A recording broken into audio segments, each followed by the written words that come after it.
right, 20 people confront a billionaire. Jubilee. Today, I think we've all sat here and we've heard you talk about. Today, I think we've all sat here and we've heard you talk about your jet and Maui and your 3 homes and the money that sits in your account that you don't care to touch. Nah. What stops you from helping every person in this room that's struggling right now? How do you help them? What do you do? Because you got a private jet, but I had to take off from work today and I'm struggling. I got bills, man. He look like he don't got no soul. I'm not gonna lie. He look like he don't have a soul. Just look out how he's sitting there. Like he just look like he untouchable. We brought 20 strangers together to sit with a billionaire to ask anonymous questions.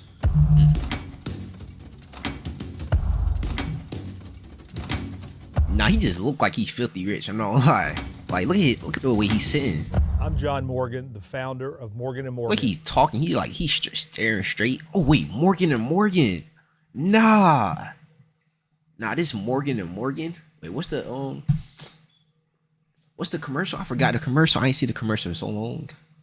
Oh, isn't this like the law firm, law firm or something? Yeah, I think it's like a law firm. He always talking about like how he can get people like the most money and stuff. Like, have anybody ever like really got money from him? Like anybody got him like? Yeah, he be like, oh, I get you 50,000, I get you 100,000. Nah, he just throwing crazy numbers out there. Like, nah. America's largest injury law firm. And according to Forbes, I'm a billionaire. Ask me anything. He got the voice too. All right, this is my last time pausing. He got the voice too. He got a rich voice. My first question is, how much are you currently worth and how did you amass that amount of money? I'm a lawyer. I went to law school and became a lawyer, but I'm also a serial entrepreneur. I built and operate a chain of attractions across America. I have Marriott hotels across America. I build shopping centers. The big part of my wealth has been generated by my law firm, Morgan & Morgan. Well, I don't know exactly how much I'm worth. I used to tell my kids when they were little, when their friends would ask them, are we rich or not? I said, the answer is this. We're comfortable. What do you mean comfortable? Bruh, come on now. I hate when rich people say that. You definitely have way more than just being comfortable. You live a luxury life. Do you call being worth $1 billion comfortable? Very. What? And, but you don't feel like it because you don't. Bro, if you can make 20,000 in a month, but nah, that's rich. If you can make 20,000 in a month, or 20 or 30,000 in a month, nah. Spend it. When you grow up a certain way, it's not like it's changed much in my life. I'm in the same house. I don't spend the money that you would think I'd spend. It's odd because you have all this money in the bank, but it doesn't really change what you do day to day. My question for you is, what stops you from using your wealth? Why he sitting so, nah, he about to make me mad, I'm not gonna lie. Why is he sitting so comfortably and like, it's like he calling them broke or something. Like, why he sitting like that so gracefully or something? Like, who he feel like? To change somebody's life. Are you a Roblox fanatic? Microsoft Rewards has a brand new way for you to earn. Nothing. Listen, I live Wealth to day to day. My question for you is, what stops you from using your wealth to change somebody's life? Nothing. Bro begging. Listen, I live 3 places. I live in Florida, I live in Maui, Hawaii, and I live... I could tell he needs some money. But I've taken my wealth... That's a horrendous fit right there. ...and done certain things. Like in Florida where I live, I ran a constitutional amendment twice to legalize medical marijuana. I lost the first time, but I won the second time with 72% of the vote. I believe that income inequality is the #1 issue facing America today. The rich are getting richer, the poor are getting poorer. And every day the gulf is getting wider. So what did I do? I ran a constitutional amendment. I spent tens of millions of dollars to raise the minimum wage from $8 an hour to $15 an hour in Florida. That's a doubling of the minimum wage. So I take that money, that's a doubling from $8 an hour to $15 an hour in Florida. That's a doubling of the minimum wage. So I take that money that I make and I've run those constitutional amendments and I've put money into food banks and coalition for the homeless, and it goes on and on. And I will tell you this, not to pat me on the back too much about it because I don't really feel it. I don't really feel it. I was at lunch the other day, and this woman walks up to me and says, John, I just want to thank you and your wife for the donation you made to iDignity. I didn't know what iDignity was. I said, how much do we give? She said, $500,000. It turns out that my wife had given the money. And by the way, if you want money, call my wife. $500,000 went missing from the bank account and he ain't know? Nah, he getting different type of money. Billionaires really run the world. He changing laws and stuff. Raising the minimum wage? Nah. And iDignity is a place for the poorest of the poor to get identification, because more and more in this country, you need to have identification just to get food stamps. I believe when you make this kind of money, you have an obligation to give it back. You don't feel it. It doesn't hurt you. You know, you can look at me and know I'm not missing too many meals. So I don't feel like I'm doing anything special. I feel like I'm doing what I'm supposed to do. So I'm going to try to rephrase it. What stops you from getting out that car at the moment where you and your son, and you seen the homeless person? What stopped you from changing that person's life? Well, I do get out of the car from sometimes. When I pull up to a stoplight and there's somebody out there begging for food, even if they look like they've been eating donuts for the last 10 years, I give them money because I'm not going to judge them. Nah, why's he trying not to smile? Why's he trying to crack a laugh? I'm not like, he seems like he's one of the people on the streets. I'm not like the way he talking. Like, why's he trying to defend? Nah, I'm not lie. They're out there on the street in the heat. I don't know what they're doing out there, but you know what? It's not my job to judge. I feel like a lot of billionaires, they say the same thing. They say they do donate and they do give to people. You give to organizations and large conglomerates that take your money and they break it up and they throw it around. Big not word. handing something down to help somebody who really needs it. Then what does it matter? You're in the law field, and that's how you've amassed your network and everything that you've earned. If you had to start over in a different industry, what would you be in order to become a billionaire again? I don't even know how it happened in the first place. So it's like keep waiting Bruh, to this wake man. up, and it was all a dream. I was like, how did this happen? But how's he so calm, bruh? Why is he so calm? And here's my problem. I suck in math and I suck in science, so there's not many jobs left for me after that. But Facts. my gut tells me I want to go to Wall Street and make deals like that. But what I would probably do is stay in the attraction business that I'm in. I love that business because there's no fighting. And I did it as a hobby. I've always thought what I could have done with my attraction and amusement business if I'd had it full time instead of, it was more like collecting stamps than anything, to tell you the truth. So you made some comments about liking capitalism and how much legislation you did for raising the minimum wage for $15 an hour here in Florida. Is there anyone at your law firm or your multiple businesses that you're paying less than $15 an hour now? No. And I wasn't paying less then because right. I believe that a living wage is a civil right.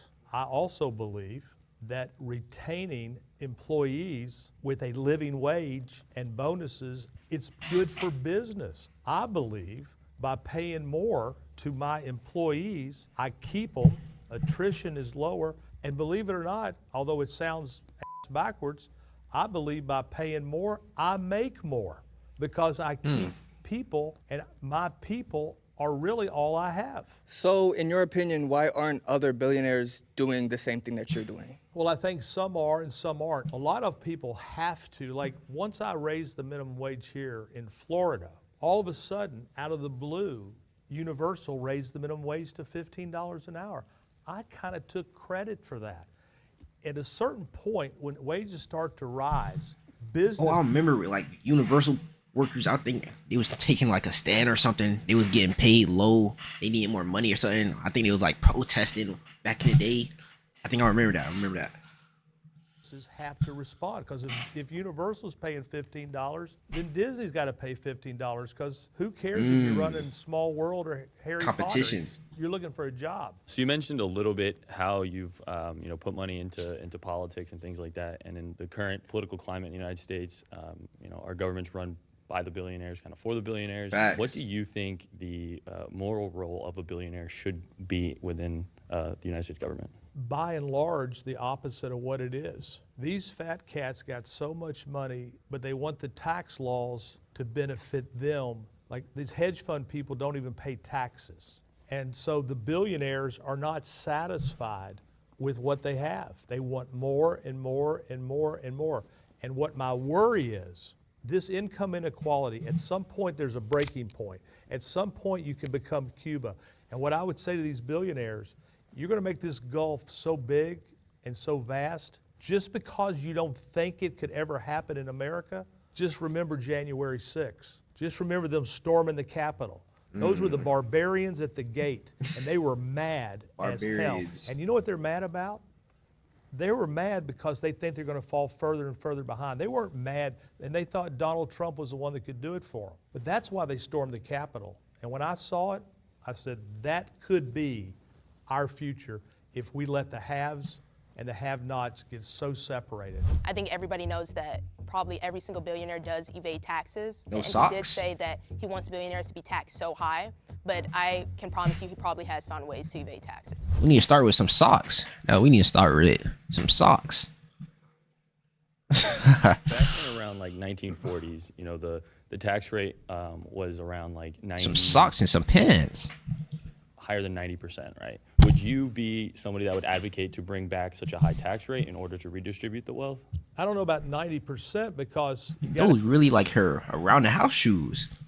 Like, wait. Nah, we got to take a moment to look at these fits. These fits are, like, some of these fits are crazy. Like, what is he wearing? Like, you with a billionaire, you wearing like a sparkly, what is a sparkly tank top? Sparkly one piece? Okay. Like, some of these people, they are dressed to the part, but like, I don't know what he got going on. His fit's terrible. to have some motivation. Listen, I am a capitalist. Imagine being able to build anything, for any reason, in any style.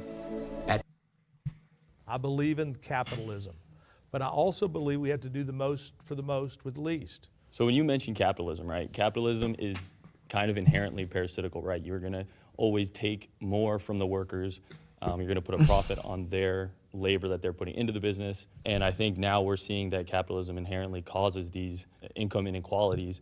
So I think we need to expand those social safety nets. We need to increase taxes on the wealthy in order to allow the poor to enjoy, you know, the things that maybe you enjoyed when you were younger and things like that. Well, look, I agree with you. And I think it's really for these people who are so rich, they're going to lose it one way or the other if they don't. Because look, the thing about, you got socialism and capitalism. Socialism on paper makes a lot of sense. But then you got to count on everybody working. Will they all work? But in the short run, what we're seeing right now with this big, beautiful bill that they're talking about, we're talking about cutting all sorts of benefits to give more money to the rich and dig our country into trillions of more long-term debt. And I look at it and I scratch my head. The rich should be taxed bigger and harder. And so the reason I'm more for capitalism is because if you go to a socialistic country like France. France is not socialist. France is not? No. Wait, who do he think he, who he think he is? Shut up with the billionaires talking. Like, who do you think he is? France is not socialist. France I'm not gonna lie, hey. is not? No, you look at, let's say China. We'll give China for Well, example. China's not. China's China's communism. I've been to China. China's not communist. Huh? China's not communist. Nah, They're who run is by he the feeling like? Nah, who is he feeling like?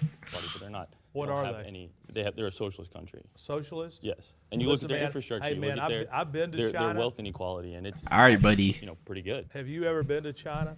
Have I? No. Let me tell you something. It is the most oppressed country I've ever been to. Look, no. China is not oppressed. Look at China. China has they have great social safety nets. Whoa. You need to go to China and watch He need to calm down. He need to calm down. people with their heads down. This is a completely different China we're talking about. I'm talking. I'm not China today. I'm talking. Yeah. Okay, if we're talking about China today, then no. Then you have drank the wrong Kool-Aid. I was like, Nah. oh, I'm the only Asian person in the He room, got so cut. it's like so weird to see somebody kind of like debate about a country that my mom is from. I would have to agree with John more in terms of like China being a communist country. Got an John, anime, I'm a parent, and one of the lashes. challenges I have is making sure that my mindset is not my children's mindset. How do you That boy overcome had that clean. challenge as a billionaire to make sure your children have their own mindsets. Whoa, that's a That's crazy hard to front do taper. Wait, because hold on. To make sure your children We gonna get back to learning in a minute. Nah, this is a crazy front taper. Like, I think he's in the middle of growing it out, but front taper, we gotta leave that back in 2020. We gotta leave front tapers in 2020. It's 2025. Everybody need to grow their tapers out.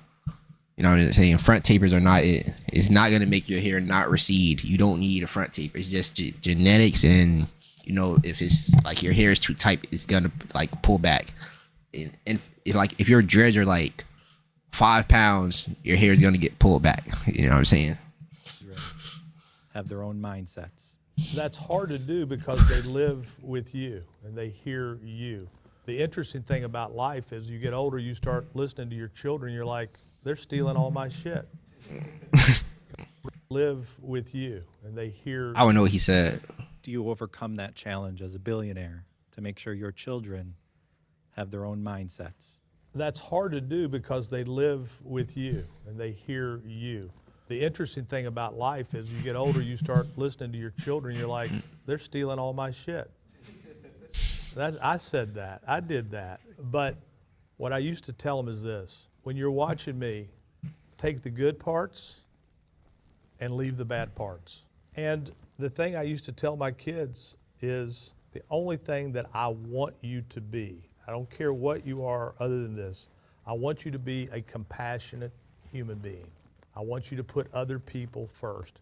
And that's the only mindset that I wanted them to take. And I think that they have done that. One of my goals, I think, is to make my kids better than me. What's your main challenge that you see as a billionaire making your kids better than you? The main challenge is that your children do not feel entitled. There's nothing worse than an entitled person, somebody who was born with a silver spoon stuck up their butt, and they become the worst person in the world. I never bought my kids nice cars because I knew they were going to be dinged. And you have to make your kids work. You have to have consequences that are consistent. Okay. But the main thing you have to do, if I was giving advice as a parent, you got to spend a whole lot of time. It's all about the time. And remember this, your child is one friend away from total disaster. And when you see that friend, you got to separate that friend as hard as it is. So you just mentioned that when you have a child who is having a friend that you find them to be not good for them, essentially, that you have to do what you can to separate them. As a billionaire, what does that entail for you? Well, you can only do so much. I mean, I've only separated two. They pulling out their biggest words for him. They put out their biggest words for the billionaire. In all the years. And one was a kid who used to come over and, you know, he just reeked of marijuana and he was stoned and I just had a bad vibe. And I said, look, so-and-so, you can't go over there. I know people like that. You can't come over here. My son Matthew was enraged. You can't tell me who's going to be my friend. I said, I'm telling you, you can't go there and they can't come here. But you can't stop them at school. You can't stop them at a certain point. Later in life, I was justified because that kid that I was worried about ended up in prison. I'm someone who works with youth in Orlando. I spend every moment of my days to coach and develop the youth in Orlando. And I work with at-risk youth. And one of the biggest things that I have seen in Orlando is that since medical marijuana was passed as a bill in Florida, marijuana use has become normalized among the youth and those that are underaged. One of the things that you mentioned earlier is that you didn't allow your son to be friends with someone who smoked pot because he smelled loud and he smoked weed. So why would you advocate for a bill like that to be passed when you kicked someone out of your family's circle who was smoking weed himself? When my brother was paralyzed, they had him on Percocet,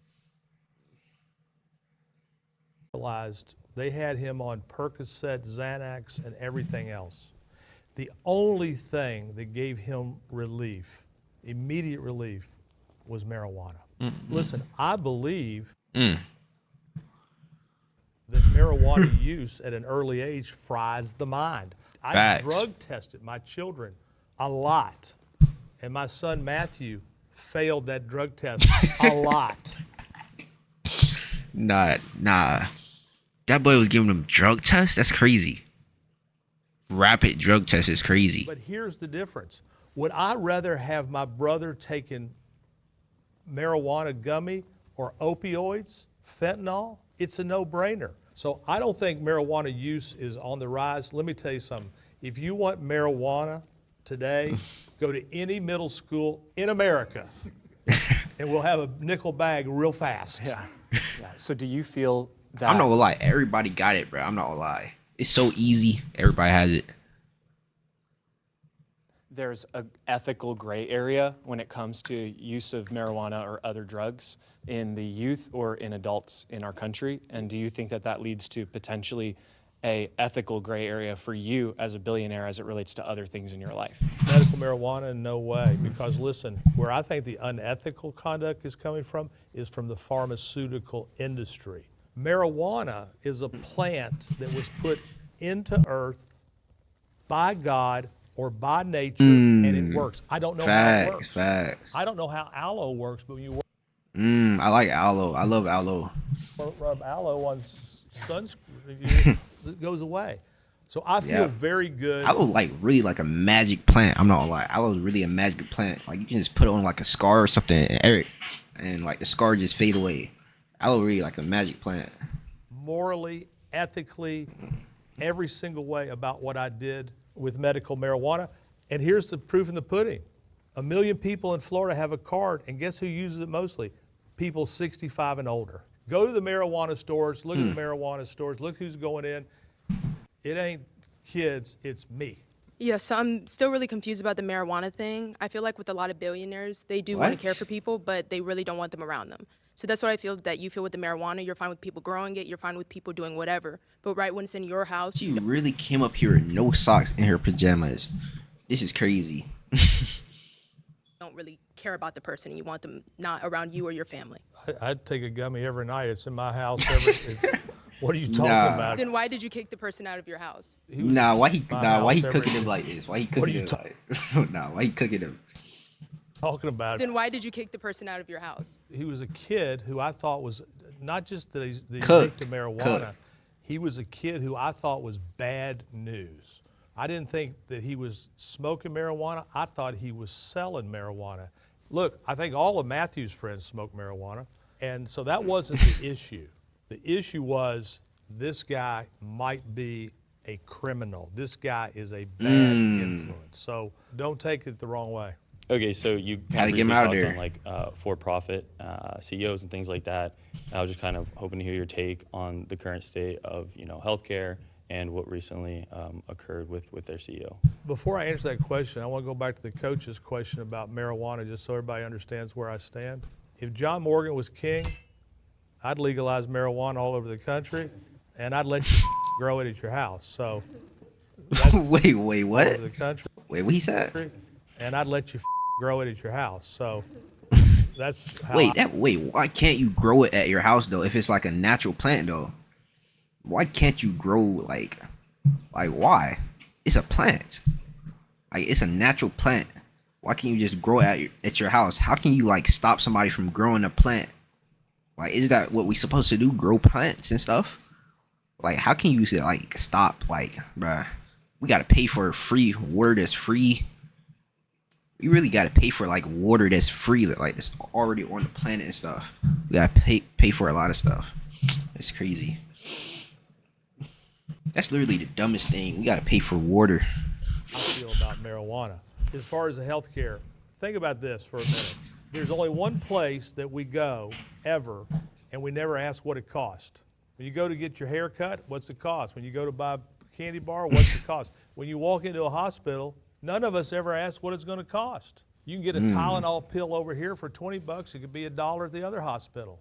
The of the insurance industry by healthcare is awful. It's off the charts. Our pharmaceuticals in this country are way more money than pharmaceuticals in his favorite country, China. And so you've got the healthcare where we don't ask what things cost, and then you got insurance companies who are fighting healthcare, and they're trying to gouge. The hospitals are trying to gouge. The insurance companies are trying to not be gouged. They're fighting, and guess who's stuck in the middle? The person who needs I know he shaved his head this morning. treatment, the person who has cancer, and they're saying, we're not going to do this, we're not going to do that. And then what happens? People go postal. People snap. So would you be in favor then of a socialized form of healthcare in the United States? I don't know how it will work. Listen, Every other major country has a socialized form of healthcare. when Obama was president, he came to my house as president. I supported Obama. I'm on the National Finance Committee for Obama. And one of the things that I really liked about Obama was Obamacare. A lot of people lost their House seats for voting for Obamacare. So listen, I'm all ears about anything we can do to get more medicine and more treatment to people. My brother-in-law is a physician up in Haines City, Florida. I have a clinic called the Morgan & Morgan Clinic where he runs it, I fund it, and we take care of everybody who has lost in the system who can't get care. How do you deal with profiting over other people's injuries in your law firm? Every business is in business to make a profit. If you don't What did she say? care. How do you deal with profiting over other people's injuries in your law firm? Every business is in business to make a profit. If you don't have a profit, you don't have a business. On Facts. the other side of me and on the other side of my clients. Wait, how can he profit over an injury? I'm the one getting injured. Wait, what? Companies. Insurance companies do this. They take in premiums and they try not to. Nah, insurance is a scam. I'm not gonna lie. Insurance is a scam. Insurance is a scam. Claims. When they try not to pay Insurance claims, is the greatest scam in history. I'm not gonna lie. Insurance is the greatest scam in history. fairly, that's when I'm hired. When I'm hired, the people who are hiring me cannot afford a lawyer by the hour. And the insurance industry, they live in this world. Deny, delay, defend. Their job is to never be fair with you. The people who come to me at their time of need are people who've had something taken from them. The business I'm in is being the key to the courthouse for people who can't afford it, taking all of the risk. And believe me, I've lost some cases where I've written off millions of dollars. But at the end of the day, the only thing between me and them, Crazy fair taper. shake from the insurance industry, is what we do, which is take them to trial. So I never even realized it could be this lucrative until I got in it. But I've also scaled it in such a way that most personal injury firms are like, one-trick ponies in one city. I built mine throughout the entire United States, and by having the scale that I have, my profit got a lot bigger. You have mentioned before that you make money off of people's injuries and stuff like that. Nah. What is he wearing? Like, no, this is like a conference with a billionaire. What is he wearing? What is that? Do you think it's ethical to, I don't want to say take advantage of people, but take advantage of people when they're most vulnerable? I think what I do is highly ethical. I think that the insurance industry is very unethical. I believe that I'm the difference between Wait, he got his titties out? No, I'm not lying. He need to slow down on these fits. That's a crazy fit. He's like he more exposed than the girls. People getting back what was taken from them and relying on the insurance company. I believe that what I do is almost, not quite, like a ministry, because people come to me in their most desperate hour, whether they lost their home, lost a life, lost a limb, lost livelihood, and they have no way to fight back. So I can tell you this, I sleep very well with what I do and why I do it, because I am the civil police representing the people who cannot have a voice for themselves. I got into this business because my brother Tim was paralyzed, so I got to see what it's like to be on the other side.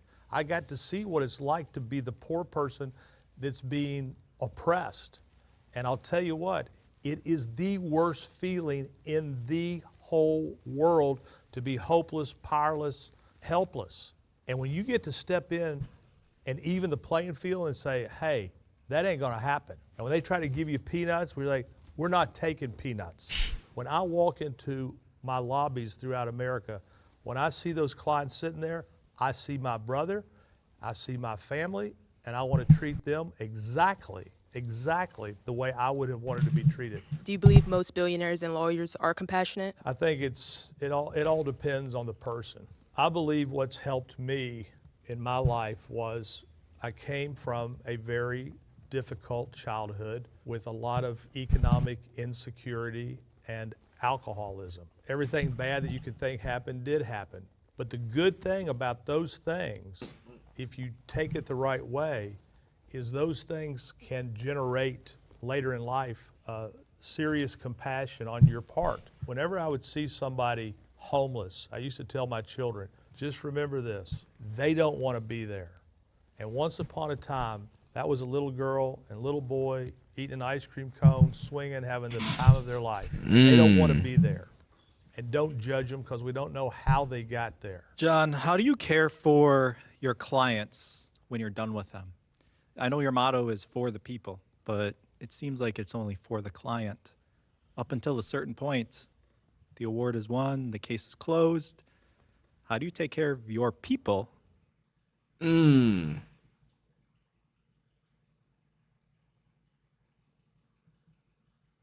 After you're done with them. W press. That's how I take care of the people. I change conduct. I just got a big verdict against Takata airbags down in Miami a few weeks ago. I can promise you this, because of my cases, Takata is changing their conduct. I'm one of the lawyers on the opioid cases. These pharmaceutical companies were killing us. That's not happening anymore. I have cases against the tobacco industry. The tobacco industry is in the business of premeditated murder. These are evil, evil, evil companies. And so for the people, not my clients, the people who I'll never represent, the people who will never know me, I'm changing conduct. My question to you, throughout law school, I heard a lot that lawyers are the reason why insurance costs so much and is expensive. So what is your take on that? Well, you heard that from the insurance industry.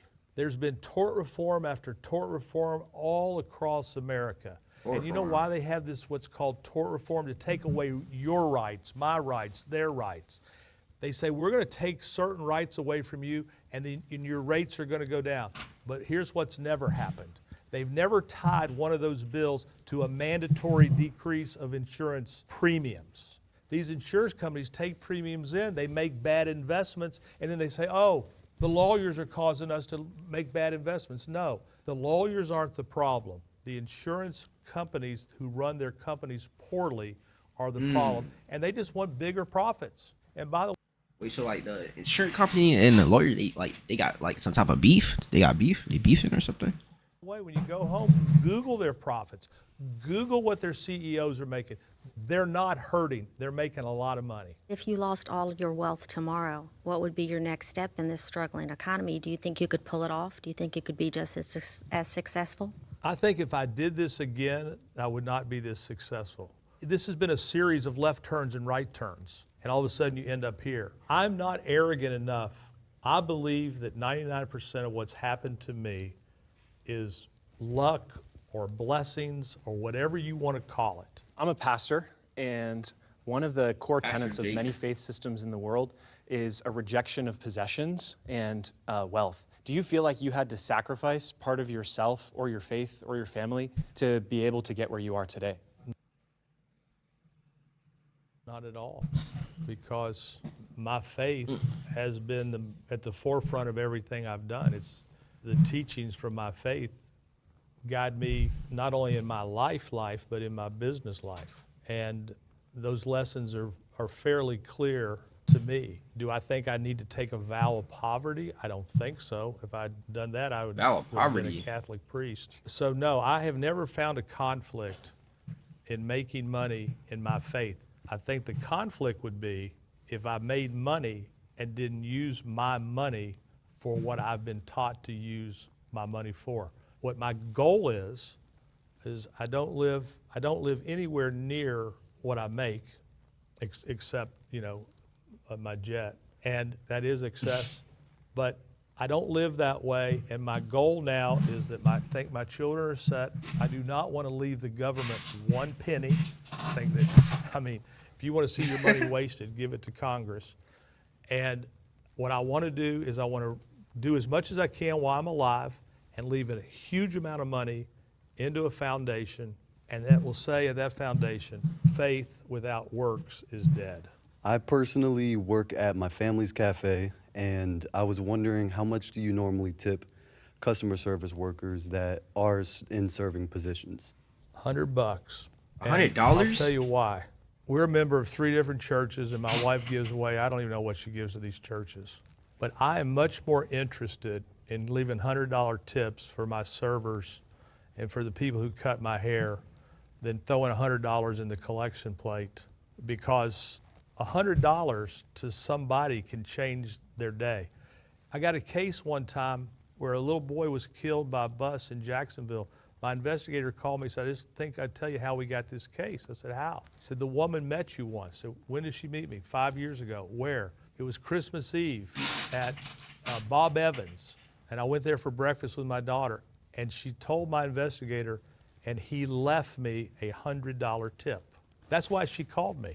So I don't know where your cafe is, but let me know and I'll come in and Amazing. leave you a $100 tip. I'll definitely let you know. That's an amazing tip. Thank you, John. Do you believe it's justifiable to be worth $1 billion while millions live in poverty? No. If I could undo it all and let us all be the same, that's what I would do. Okay, and do you believe, because I heard something about how you don't agree with the government spending, which I actually do agree with, so how would you split up the money? The most to the most with the least. I believe that there are people that are, and I don't believe it, I know it. When you go out to the Morgan Hunger Relief Center, the people that are walking in there are not the homeless. They're walking in there dressed in work clothes with their children to get free food. And it's an abomination. Yeah, because I go to the University of Florida because I remember you mentioning it. And one thing I've noticed as a college student is that there is a lot of corruption throughout it, from the president, even from student government, funneling millions. And then when I look into to see what happened to them, nothing really happened. They didn't go to jail or anything. Look, the University of Florida, they hired this president who was just a buddy of the governor's, and he came up there and I got the 2 times University speed. of Florida and took so much money, and he's still on the payroll, Ben Sass. Yeah, that's what a lot of college students are talking about. It's an outrage. And by the way, when you Google those articles, the alligator, I'm all over those articles, ripping him a new.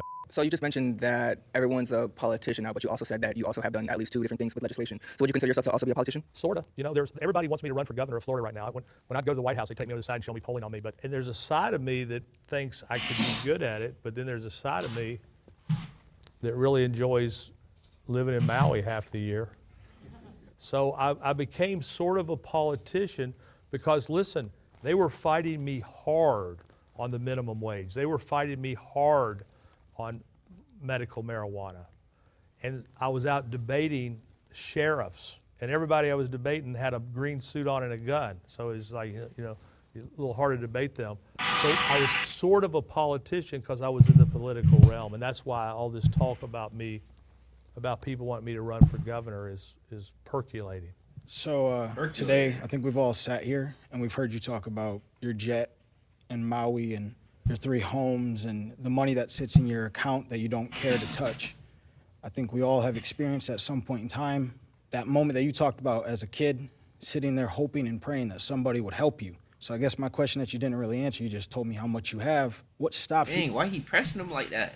Chill. From helping every person in this room that's struggling right now, that can't pay a bill, had to miss out on work. How do you help them? Is he begging? Is he asking for the handout? Nah, that's crazy. He asking for the handout? What do you do? Because you got a private jet, but I had to take off from work today, and I'm struggling. I got bills, man. And I'm not begging for money, but I'm saying, what stops you from being able to go and help us and change our lives? Because let me give you $100. Nah, that's Or. I'm not lying. That's Or. Nah, that's crazy. I'm not lying. He cooked them. He just put out a wad of cash from his pocket and gave him $100. Like, here, go do something with it. Nah, that's Or. Nah, he cooked them. I'm not gonna lie. He cooked them. Nah, as a man, you can't take that. You can't take that 100. I'm not gonna lie. You can't take that 100. Like, he really like little boy him right now. Nah, that's crazy. Thank you. Nah. Don't buy marijuana. No, I don't smoke. At I the don't middle drink. school. No, man. Nothing stops me. Listen, here's how I look at it. I went to a religious retreat one time under duress. It was called a Crescio. And I thought it was going to be a bunch of bullshit, and it was basically a bunch of bullshit. But at the very end, it all came down to one thing that I took from that meeting. And here's what I took. I can't change the whole world. I would love to be able to. But the phrase that I took from that Crescio weekend was, bloom where you're planted. What does that mean? That means I can't solve hardly anything. But every once in a while, I'll get a God whisper, somebody asking, then I think back to that Crescio, and it's like, bloom where you're planted. And I feel like at this moment, that's what I'm being asked to do. And I can only do so much. I'm trying to manage my money so that at the end of it all, it can have the greatest bang for its buck. You know, if I'm being completely honest, I'm not sure if there's anything that would have been a perfect answer, just because he's really good at talking to you and he's a likable guy, and he's soft in the eyes, so it's easy for him to get you on his side. So I don't know if there's anything he could have said that would have completely changed my mind. But I think showing your actions, he handed me $100, but there were people in the room had told their stories throughout the day, and with a wad of cash in your hand, you could shut me up, but he could have given it to everybody. He could have shown in that moment that he has the power to change your life, and he could try to change your life. Even if it's a small amount, it's better than nothing. And he didn't really do that. I don't know. One of the takeaways I Get your money up, buddy. Just get your money up, buddy. took is there was a quiet desperation, a little bit of a worry about the future, and a little resentment about people who have money. I think billionaires are inherently parasitical to society as a whole. No matter how they accumulated that wealth, they're always going to be profiting off the backs of people who are doing the work. In his case, he's the better of evil system in general. While he is helping injured people get the settlement that they feel they deserve, he is still profiting off of advocating for that injury. I'm of the volition that there's nothing wrong with billionaires. I'm a rabid capitalist, and I know John talked about that a lot, but that is who I am. That is my background. I think that if you have a financial wealth, yes, you should definitely do good things with it. You need to help the people around you. That's just moral code. But I don't believe that billionaires are inherently bad or, Aight.